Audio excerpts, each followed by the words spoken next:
Գրաֆիկական աշխատանքներ, պաստառներ, արհեստական բանականությամբ ստեղծված կոնցեպտուալ լուծումներ, որոնք ներկայացնում են տարբեր մշակույթներ ու մտածողություններ։ Վանաձորի կերպարվեստի թանգարանում բացվել է գրաֆիկ դիզայնի միջազգային ցուցահանդես Կորեայի հիմնական դիզայնի և արվեստի ընկերության և թանգարանի գործակցությամբ։ Մենք տեղեկություն ենք ստանում նաև այլ երկրների ստեղծագործական աշխարհից,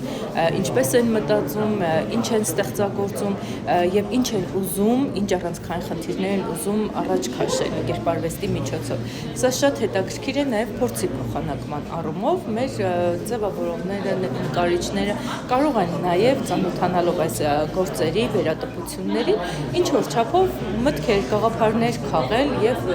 ստեղծագործաբար մոտենալ նաև իրենց աշխարհայացքին։ Կորեական այս կազմակերպության առաքելությունն է միավորել գրաֆիկ դիզայներներին, ստեղծել երկխոսության հարթակ։ Կազմակերպությունը տարիներ շարունակ ցուցահանդեսներ է կազմակերպում աշխարհի տարբեր երկրներում։ Այս տարի միջազգային ցուցահանդեսի կանգառը Վանաձորն է։ Ներկայացված է կորեացի եւ այլազգի նկարիչների 400 ստեղծագործություն։ Մենք հիմա ապրում ենք արհեստական բանականության դարաշրջանում, իսկ դիզայնը եւ արվեստն արհեստական բանականության հիմնասյուներից են։ Կորեայում եւ մի շարք այլ երկրներում դա արդեն հասկացել են։ Մենք ցանկանում ենք, որ այդ նորարարությունը տարածվի ամբողջ աշխարհում։ Վստահ եմ, մի քանի տարի հետո մեր կատարած աշխատանքի այս ցուցադրությունների շնորհիվ կունենանք բարձր արդյունք դիզայնի եւ արվեստի բնագավառում։ Ցուցահանդեսը դիզայնի ոլորտի համաշխարհային միտումներին ծանոթանալու լավ հնարավորություն է եւ արդեն 10 տարուց ավելի միջազգային մշակութային այս կարևոր իրադարձությանը մասնակցում են նաեւ հայ արվեստագետները։ Ինքս 12 անգամ մասնակցել եմ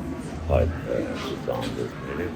խնդրեցի, որ ներկայացնեն հենց Վանաձորում։ Աշխատանքները ցուցադրվում են ոչ միայն Կորեայում, այլ նաեւ անում են արտագնաց ցուցահանդեսներ եւ այդ արտագնաց ցուցահանդեսներն ու ներքին արված ցուցահանդեսներ մեծապես նպաստել են կորեական դիզայնի համաշխարհային մակարդակի բարձրացնելու խնդրում։ Ըստ մասնակիցների գրաֆիկ դիզայնը գաղափար է, հաղորդագրություն, լեզու, իսկ ցուցադրությունը տարբեր երկրներից հավաքված գաղափարների հանդիպում, գծերի, գույների ու թվային մտածողության լեզվով։ Վանաձորի կերպարվեստի թանգարանում ցուցահանդեսը կգործի մինչև հունվարի 24-ը։ Սերինե Սերոբյան, լուրերի համար։